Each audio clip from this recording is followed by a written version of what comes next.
Hello guys, welcome. In the last lecture we had discussed about momentum or exactly momentum क्या होता है.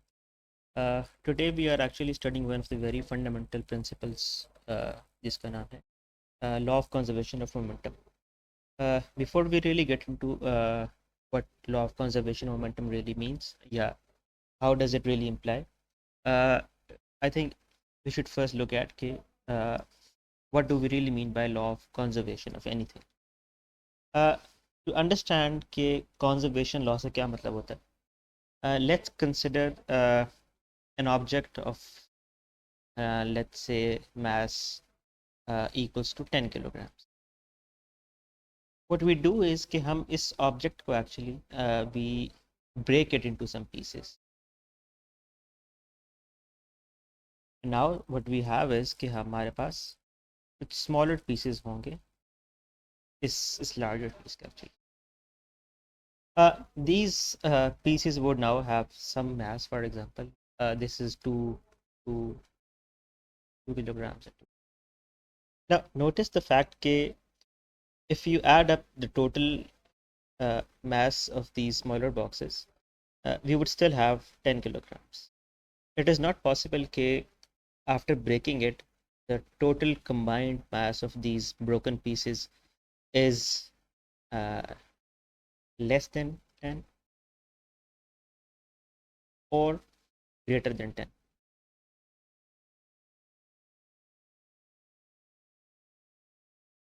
This is not possible. वो हमेशा exactly equal to 10 ही रहेगा. This is what we actually mean by that the quantity mass is conserved.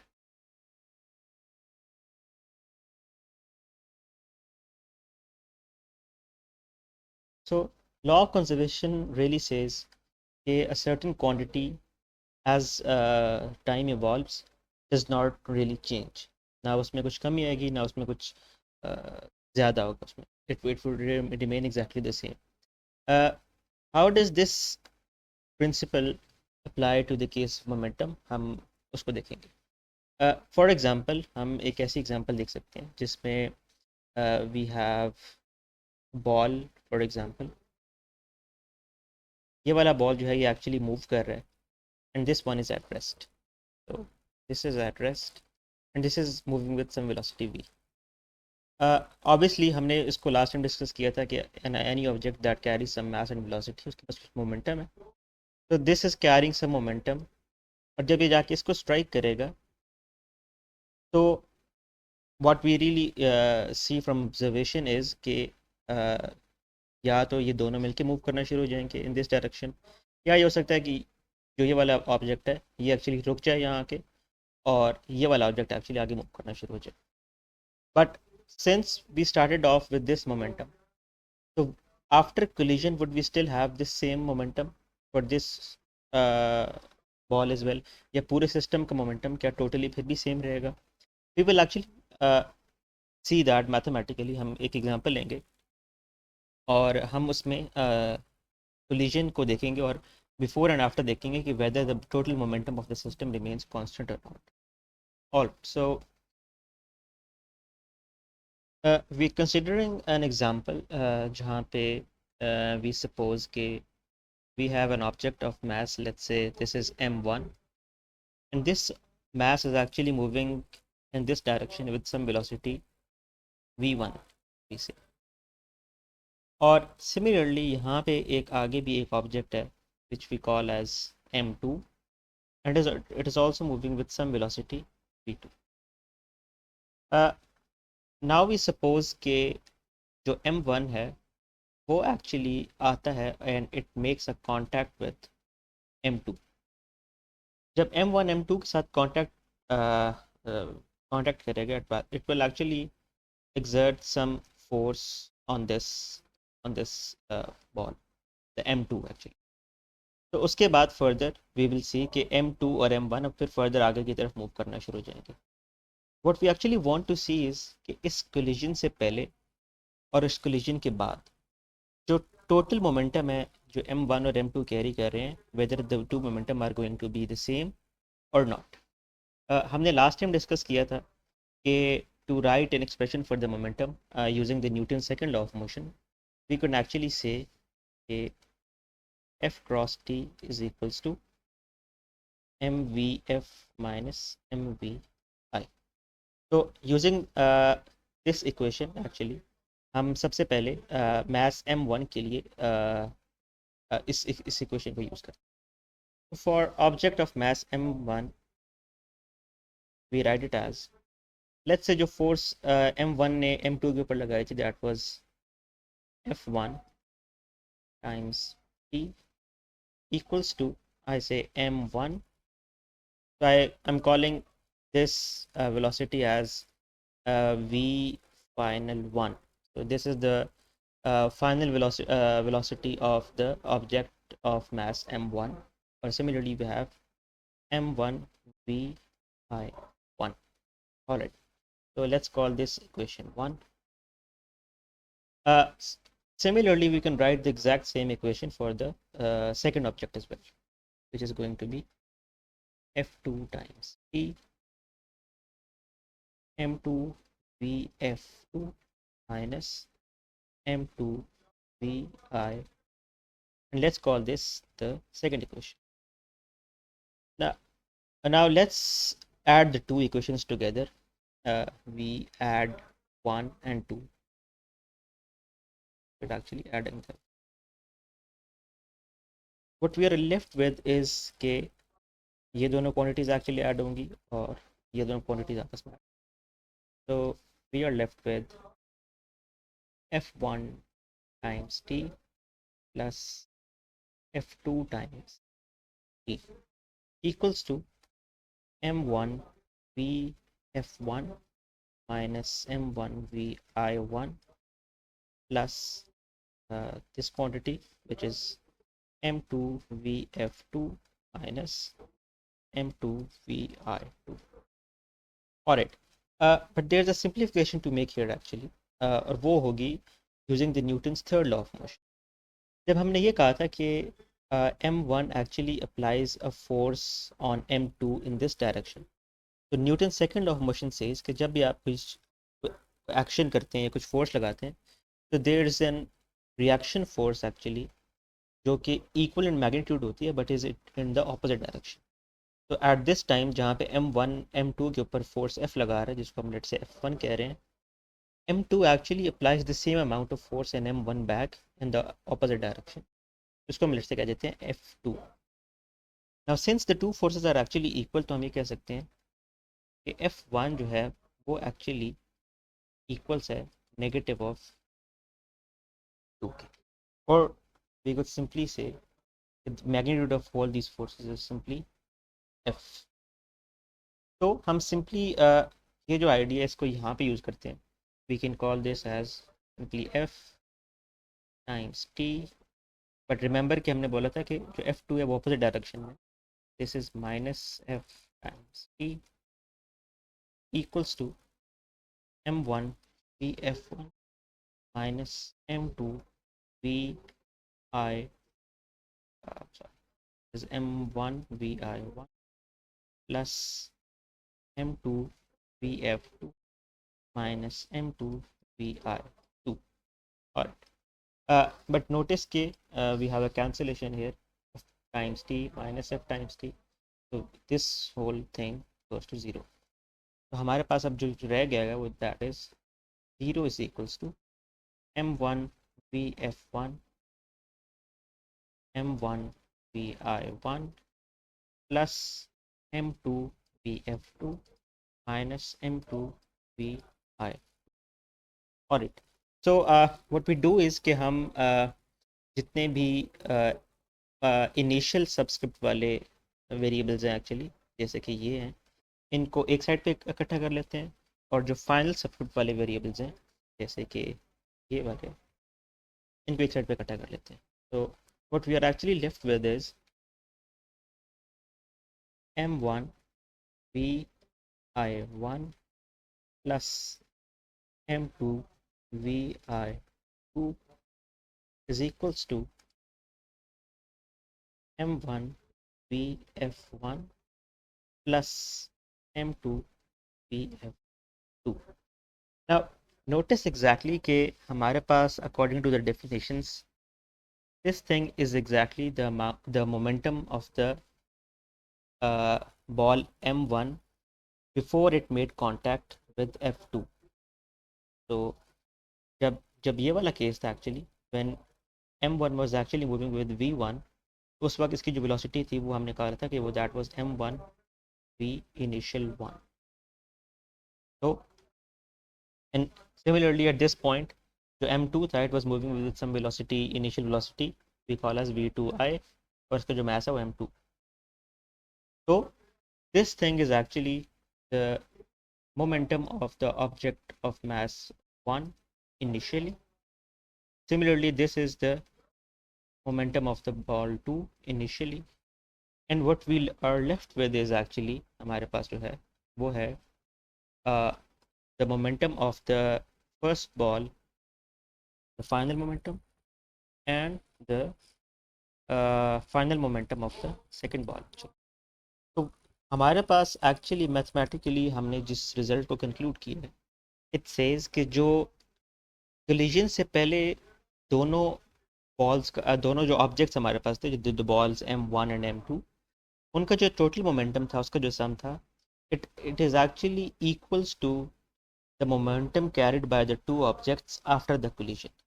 तो जो finally जो दोनों का जो मोमेंटम का सम है it is exactly equals to the momentum of the two objects before the collision. तो हम ये कह रहे हैं कि this is before collision and this is after collision and the both of them actually turn out to be the same. हमने जितनी भी ये सारी डिस्कशन की है इसमें वी हैव अज्यूम्ड कि there is no net force involve externally कि ये जो सिस्टम है पूरा ये एक्चुअली सिस्टम क्लोज्ड है.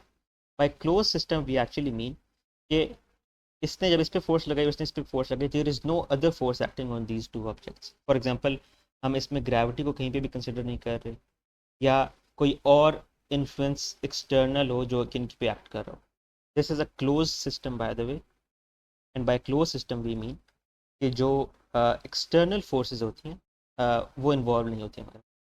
So in this case what we say is the total linear momentum, we say the total linear momentum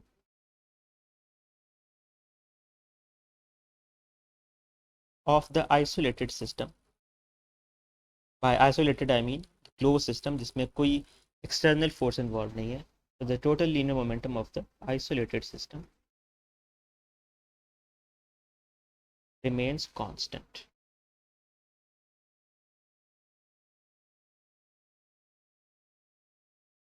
तो after the collision momentum increase नहीं हो गया जो टोटल सिस्टम का था या डिक्रीज नहीं हो गया बल्कि it remain the same for both of this like both before the collision as well as the after the collision.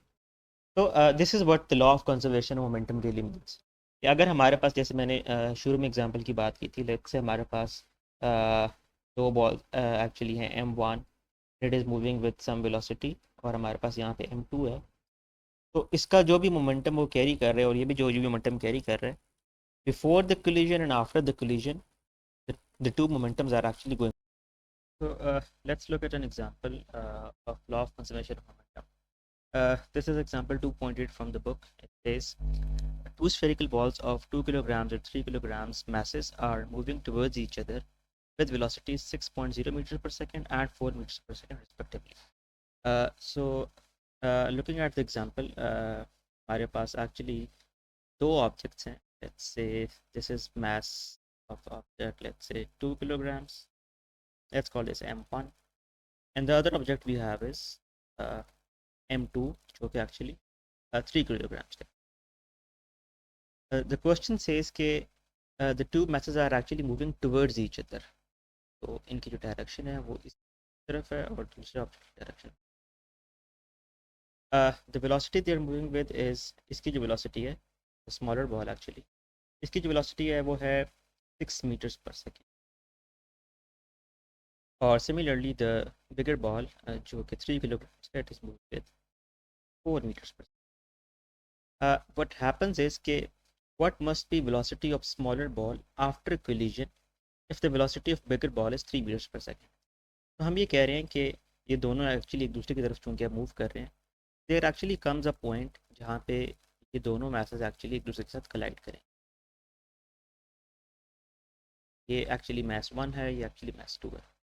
और आफ्टर कोलिजन हो क्या रहा है कि वी आर सेइंग कि जो मैस 2 है it is now moving with sorry जो स्मॉलर बॉल एक्चुअली है उसकी हमें वेलोसिटी फाइंड करनी है प्रोवाइडेड द फैक्ट कि मैस 2 जो है अब वो 3 मीटर्स पर सेकंड से हमें मैस 1 की एक्चुअली वेलोसिटी फाइंड आउट करनी है. इस तरह के क्वेश्चंस में जब आपके पास कोलिजन इन्वॉल्व होती है तो the easiest way is to look at law of conservation of momentum. तो हम इस पूरे प्रोसेस को एक्चुअली देखते हैं for what's the total momentum before the collision और what's the since it is actually equals to after the collision. क्योंकि हमने इस रिजल्ट को ऑलरेडी एक्चुअली पिछले सेक्शन में इसको देखा है कि जो बिफोर द कोलिजन मोमेंटम होता है it is actually equals to the momentum after collision. इससे पहले कि हम इसको एक्चुअली फॉर्मली सॉल्व करें, let's actually try to understand intuitively कि इस फिजिकल फिनोमेना में किस किस्म का बिहेवियर होना चाहिए. वी सी के इस बॉल का एक्चुअली जो मैस 1 है इसका एक्चुअली मैस कम है 2 किलोग्राम्स है और जो दूसरा ऑब्जेक्ट है इसका एक्चुअली मैस ज़्यादा 3 किलोग्राम्स. लेकिन to account for this mass change actually हमारे पास एक और जो चीज़ है जो वेलोसिटी है वो स्मॉलर ऑब्जेक्ट यानी मैस 2 की ज़्यादा है और जो बिगर ऑब्जेक्ट है उसकी एक्चुअली जो वेलोसिटी वो कम है. तो इन सर्टेन एस्पेक्ट्स मैस के टर्म्स में ऑब्वियसली मैस 2 जो है वो डोमिनेट कर रहा है लेकिन इसकी जो वेलोसिटी है वो एक्चुअली कम. तो what do we expect in this kind of behaviour? Well normally आप ये होता है कि आप देखते हैं कि अगर लेट्स से दो बॉल्स आपस में एक दूसरे की तरफ आ रहे हैं तो नॉर्मली इस तरह से होगा कि ये एक दूसरे के साथ कलाइड करेंगे, लेकिन डिपेंडिंग ऑन कि किसका मोमेंटम ज़्यादा है उस वो डोमिनेट कर जाएगा. फॉर एग्जांपल इसका मोमेंटम इससे बहुत ज़्यादा होता यानी ए का मोमेंटम अगर बी से बहुत ज़्यादा होगा तो ए एक्चुअली बी को अपनी ही डायरेक्शन में वापस अपनी डायरेक्शन में ले जाएगा यानी B will actually start moving in the direction of A as well. अगर प्रोवाइडेड कि बी का मोमेंटम ए से बहुत ज़्यादा है तो बी एक्चुअली ए को अपने साथ अपनी डायरेक्शन में लेकर जाएगा. लेकिन अगर इन दोनों का मोमेंटम सेम होता है तो नॉर्मली होता ही है कि ये दोनों आते हैं, they actually collide with each other और दे बाउंस बैक. यानी दो बॉल्स हैं वो एक्चुअली आएंगे कलाइड करेंगे और कलाइड करने के बाद बाउंस कर जाएंगे यानी अपनी अपनी डायरेक्शन में वापस चले जाएंगे यानी रिवर्स हो जाएंगे. तो एनीवेज लेट्स सी कि इस केस में हमारे पास किस तरह का जो जो पूरा प्रोसेस है वो किस तरह से हो रहा है.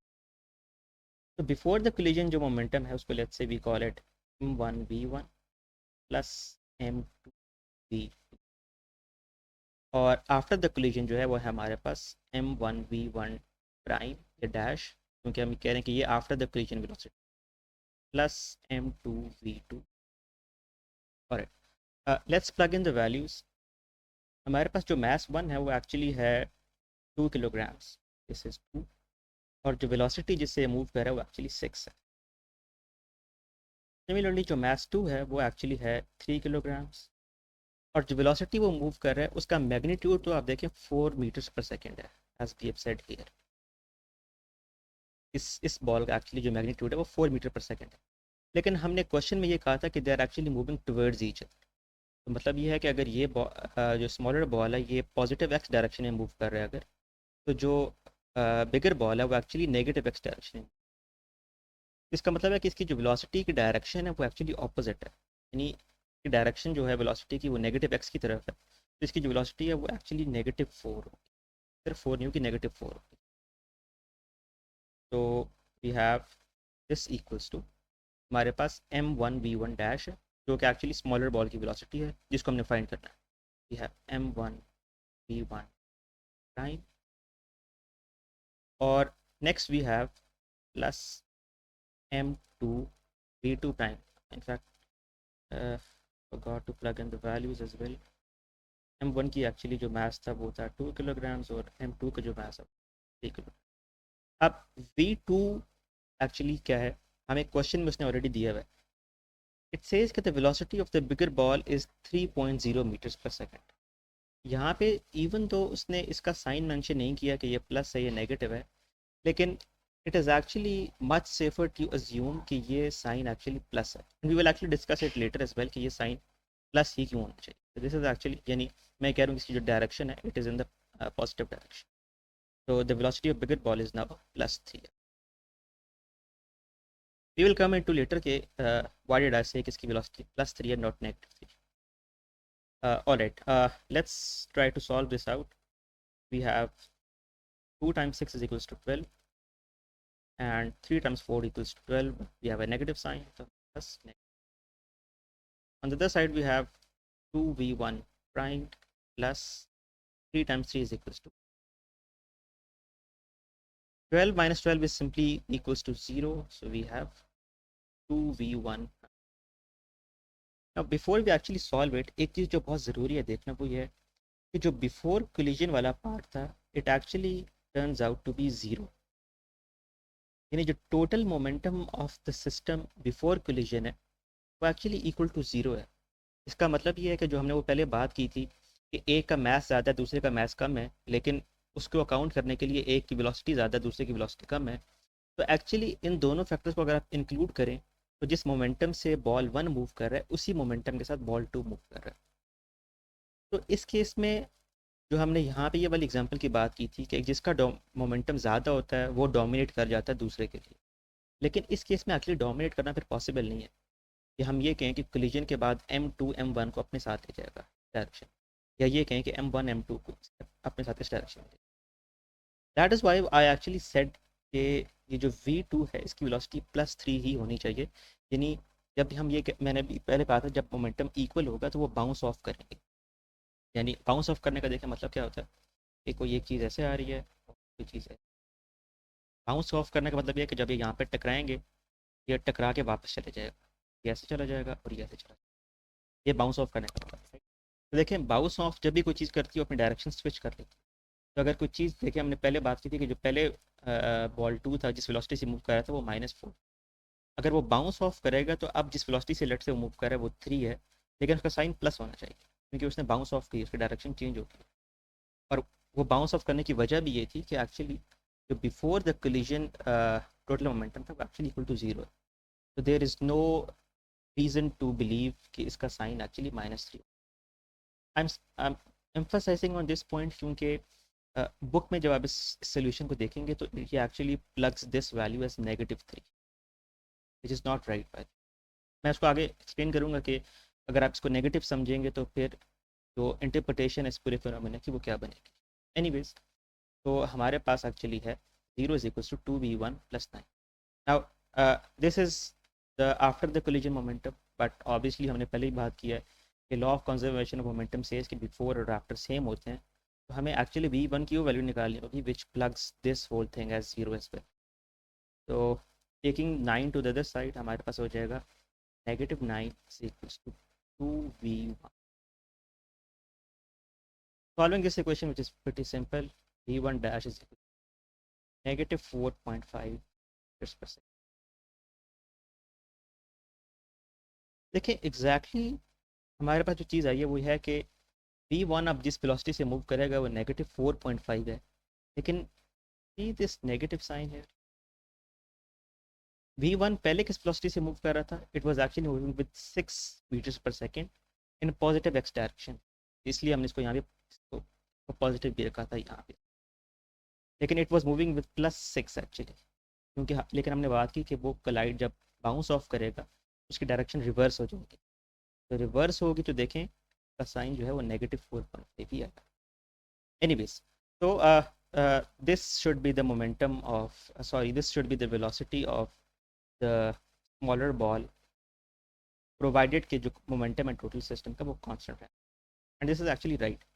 अब हम इसकी इंटरप्रिटेशन पाते हैं कि हम क्या करें. हमने ये कहा कि दो ऑब्जेक्ट्स थे, ये बिफोर द कोलिजन में बात कर रहा हूँ, ये इस तरह मूव कर रहा था और ये इस तरह से move. Let's call this A, let's call this B. ये इस तरह से मूव कर रहे थे और इसकी जो वेलोसिटी थी वो कम थी, इसकी 4 थी, लेकिन इसका जो मास था वो एक्चुअली ज़्यादा था, बस 3 kilogram. Let's call this -4 metres per second. और इसकी जो वेलोसिटी थी वो थी 6 मीटर्स पर सेकेंड, और इसका जो मास था वो था 2 किलोग्राम।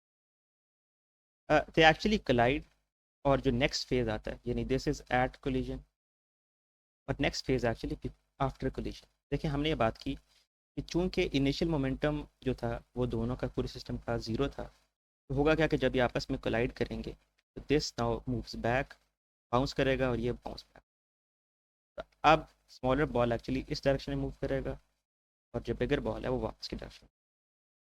लेकिन अब जो स्मॉलर बॉल की जो वेलोसिटी है, पहले वो 6 थी, लेकिन अब वो 4.5 हो गया, लेकिन उसकी डायरेक्शन भी रिवर्स हो गया, तो we say it is negative. But similarly जो बिगर बॉल एक्चुअली वो according to the question it is moving with 3 metres per second. And obviously it make sense, इसकी बिगर बॉल की वेलोसिटी स्मॉलर बॉल से actually कम ही होनी चाहिए थी, क्योंकि बिगर बॉल का एक्चुअली मैथ ज़्यादा है। तो मैथ ज़्यादा है तो इसका वेलोसिटी कम होनी चाहिए, so that this is equal, इसका जो मोमेंटम है वो एक्चुअली इस बॉल के इक्वल है। लेकिन मैंने क्यों कहा था कि जो बुक में लेट से जो हमने साइन यूज़ किए हैं, इट सेज, अगर मैं बुक के आंसर्स को देखूं, इट सेज कि एक्चुअली जो V2 है उसकी जो V2 प्राइम जो है, यानी जो आफ्टर द कोलिजन है, वो एक्चुअली मूव कर रहा है -3 मीटर्स पर सेकेंड से, और V1 प्राइम का जो उसने आंसर लिखा है, इट सेज कि इट इज़ 4 अगर आप इस आंसर को एक्चुअली इंटरप्रेट करें तो ये आंसर ये कह रहा है कि कोलिजन के बाद जो बिगर बॉल है वो एक्चुअली इधर ही मूव कर रहा है, यानी और इसकी वेलोसिटी जो नेगेटिव के साथ है, ये -3 मीटर्स पर सेकेंड के साथ है, और जो स्मॉलर बॉल एक्चुअली है उसकी +4.5 है, तो यानी वो इस डायरेक्शन में मूव कर रहा है। तो देखें, it is not possible, before the collision वो एक दूसरे की तरफ मूव कर रहे थे, राइट? जब कोलिजन हो गया तो हाउ कैन वी से कि उन्होंने कोलाइड भी किया, लेकिन वो एक दूसरे के अंदर से गुजर गए and they keep continuing there motion? That is not possible, क्योंकि ये जो साइंस है, V2 डैश का साइन नेगेटिव हो और V1 डैश का साइन पॉजिटिव हो, इसका मतलब तो यही है कि उन्होंने अपनी डायरेक्शन चेंज ही नहीं की। यानी डायरेक्शन चेंज ना करने का मतलब है कि अगर लेट से यहाँ पे कोलिजन हो रहा था, तो जो नेक्स्ट स्टेप हुआ वो ये हुआ कि अब इसकी वेलोसिटी नेगेटिव ही रही, यानी ये इसी तरफ मूव करता रहा, और जो स्मॉलर बॉल है वो इसी तरफ मूव करता रहा। तो ये तो सिंपली ये सजेस्ट कर रहा है कि ये दोनों एक्चुअली कोलाइड करने के बाद एक दूसरे के अंदर से गुजर गए, विच इज़ नॉट फिजिकल, राइट? आप इसको इस तरह नहीं कह सकते कि कोई दो बॉल्स कोलाइड करें आपस में और वो फिर they pass through each other. And by through each other मैं ये कह रहा हूँ कि वो एक दूसरे के अंदर से ही गुजर जाए, because these signs clearly indicate that. इसलिए मैंने ये कहा था कि जब हम V2 डैश लिख रहे थे तो इट इज़ इम्पॉर्टेंट कि हम इसको प्लस के साथ लिखें, not negative. The only point to get clear was के you might see a difference कि मैंने जो आंसर निकाला उसके साथ एक नेगेटिव साइन है। It is actually physically correct to to actually get this answer कि वो नेगेटिव के साथ हो। जब आप उसको पॉजिटिव के साथ निकालेंगे as the book has done, it might be a typing mistake, लेकिन प्लीज़ करेक्ट दैट, वो इस तरह से नहीं होगा। तो anyways, this was it from the conservation of moment. एक जो चीज़ वो है कि देखें, कितनी छोटी सी बात है कि हमने सिर्फ साइन चेंज किया, आंसर इटसेल्फ मैग्नीट्यूड की टर्म्स में ठीक है, ये भी 4.5 है, वो बुक में भी 4.5 आ रहा है, लेकिन हमारे पास यहाँ पे नेगेटिव सिर्फ, लेकिन सिर्फ नेगेटिव साइन के होने से एक फिजिकल फिनोमेना टोटली इम्पॉसिबल हो गया। यानी अभी जो हमने ये फिनोमेना की बात की वो एक दूसरे के अंदर से गुजर गए, दिस इज़ नॉट फिजिकल।